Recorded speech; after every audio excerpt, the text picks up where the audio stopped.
Sambuanga del Norte, luntian ang tanawin, niyog at kagubatan ang biyayang gabing. Kuradya, kinilaw at pinaki ang pagkaingatin. Sibutad Island, Aligoy Island, at si Katuna Park hanggang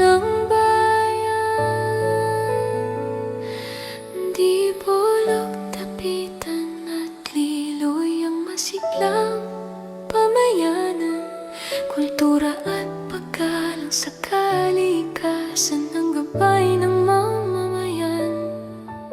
Cebuano, Subano at Chavacano ang wighang ng gamit, pagtatanim ng nyog, pangingisda at kabuhayan ng daloy ng buhay. Si Jose Rizal ay nanirahan sa dapitan at nag-iwan ng aral. Adolfo Ascun ay kilalang lingkod bayan mula sa lalawigan.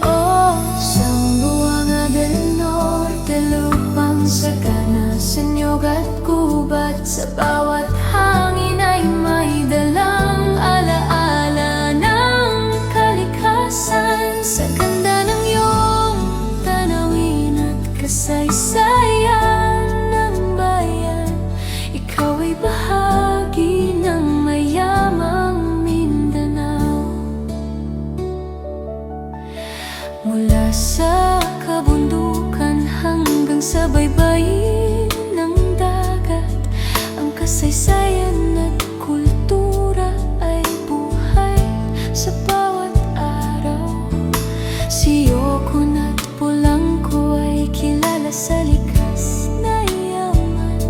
Ang sipag at galing ng mamamayan ay tunay na kayamanan. Zamboanga del Norte, lupang sagana sa niyog at gubat. Sa bawat hangin ay may dalang alaala ng kalikasan. Sa ganda ng iyong tanawin at kasaysayan ng bayan, ikaw ay bahagi ng mayamang Mindanao. Kahit anong pagbabago ang dumaan sa panahon, ang likas mong yaman ay patuloy na inaalagaan.